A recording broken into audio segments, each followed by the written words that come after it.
Ini adalah benua terbesar kelima di dunia yang sekaligus juga dinobatkan sebagai tempat terdingin di muka bumi ini, salah satu tempat paling berangin dan juga sebagai salah satu tempat terkering. Dan sekitar 98% dari wilayahnya akan ditutupi oleh es dengan rata-rata ketebalan minimal sekitar 1,9 km. Suhu terendah bisa mencapai minus 94 derajat Celcius dan bisa kita bayangkan betapa ekstrimnya wilayah ini. Sehingga menurut berbagai catatan, tidak pernah ada manusia yang tinggal menetap di wilayah ini karena pada dasarnya kawasan ini memang sangat tidak layak untuk dihuni oleh manusia. Nama Antartika tentunya sudah sering kali kita dengar, namun sayangnya sebagian besar orang hanya cukup mendengar dan mengenal namanya saja tanpa tahu lebih dalam lagi tentang apa sebenarnya benua Antartika ini. Di video ini, saya akan coba memperkenalkan benua terekstrim ini, dan inilah Antartika.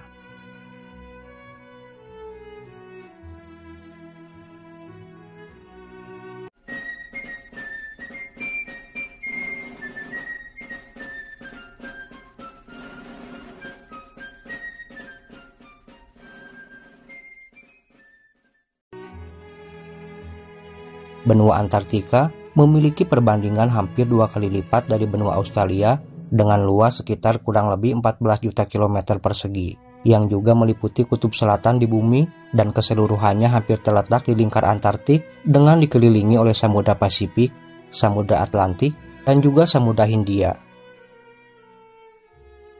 Secara umum, wilayah ini juga terbagi menjadi Antartika Barat dan juga Antartika Timur oleh pegunungan Transantartika yang membentang dari daratan Victoria hingga Laut Ross, dan memang hampir sebagian besar wilayahnya akan ditutupi dengan es Antartika dengan ketebalan rata-rata sekitar 1,9 km yang terus meluas hingga ke semua daratannya, kecuali pada beberapa bagian oasis dan juga lembah kering di wilayah pesisir. Meskipun secara lebih luas lagi, ada juga wilayah dengan sebutan Semenanjung Antartika.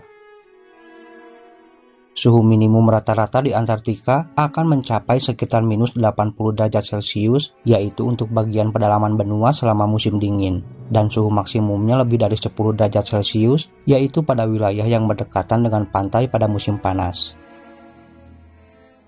Sedangkan untuk fitur es tertinggi merupakan kubah es yang dikenal sebagai Dom Argus di Antartika Timur dengan ketinggian es mencapai sekitar 4091 meter yang juga merupakan salah satu tempat terdingin sekaligus terkering di dunia dengan suhu yang pernah tercatat bisa mencapai minus 94 derajat Celcius dengan curah hujan tahunan sekitar 0,9 hingga 1,18 inci, sehingga akan menjadikan Antartika Timur ini akan memiliki suhu yang lebih dingin daripada bagian barat. Selain itu, Antartika juga memiliki puncak tertinggi dengan ketinggian sekitar 4.892 meter, yaitu Pinson Massif, yang berada di puncak pegunungan Ellsworth. Antartika juga memiliki gunung Erebus di Pulau Ross, yang juga merupakan gunung berapi aktif paling selatan di dunia, yang akan meletus sekitar 10 kali dalam setiap harinya, dengan abu hasil dari aktivitas letusannya akan dapat ditemukan hingga jarak 300 km dari area kawah. Antartika dikabarkan mengandung sekitar 90% es dunia, dan jika semua es ini mencair, maka akan mengakibatkan permukaan laut global naik sekitar 58 meter. Curah hujan yang terjadi pun dalam bentuk salju yang nantinya akan terakumulasi dan juga akan membentuk sebuah lapisan es raksasa yang menutupi benua ini. Setelah itu, es kemudian akan bergerak ke wilayah laut yang juga seringkali membentuk rak es yang mengambang luas, yang nantinya dapat meleleh ataupun membentuk gunung es di lautan dan biasanya akan hancur saat mencapai perairan laut yang lebih hangat. Sebagai benua dengan iklim yang sangat ekstrim, Antartika tidak memiliki penduduk asli ataupun benua ini tidak pernah ditinggali oleh manusia secara tetap, namun bukan berarti juga Antartika sepenuhnya lepas dari aktivitas manusia. Berbagai aktivitas manusia dapat ditemukan di benua es ini, seperti halnya keberadaan para peneliti ataupun juga para pemandu wisata, dan mereka pun hanya akan tinggal dalam kurun waktu yang telah ditentukan saja. Benua Antartika ditemukan oleh manusia pada sekitar abad ke-19, dan mulai saat itu, banyak para penjelajah dan juga para ilmuwan yang telah melakukan perjalanan ke benua ini. Namun tetap saja, tidak ada satupun dari mereka yang menjadikan Antartika ini sebagai tempat untuk tinggal secara tetap. Pada akhir tahun 1950-an, sejumlah negara mulai mendirikan stasiun penelitian di benua Antartika ini, yang juga sampai saat ini telah terdapat sekitar 66 pusat penelitian nasional di wilayah tersebut dengan basis penelitian yang sangat bervariasi. Biasanya sebagian besar ilmuwan dan juga staf pendukung akan menghabiskan waktu antara 3 hingga 6 bulan di Antartika, meskipun juga ada sebagian yang tinggal hingga 15 bulan.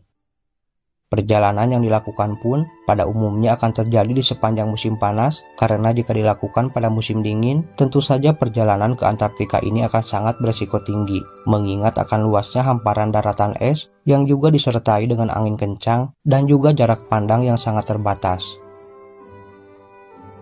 Selain para peneliti dan juga staf pendukung, segelintir orang lain yang akan menginjakan kaki di Antartika ini adalah para pemandu dan juga wisatawan, baik yang berupa pemandu ekspedisi, pendakian gunung, ataupun juga para pemandu lapangan mendalam.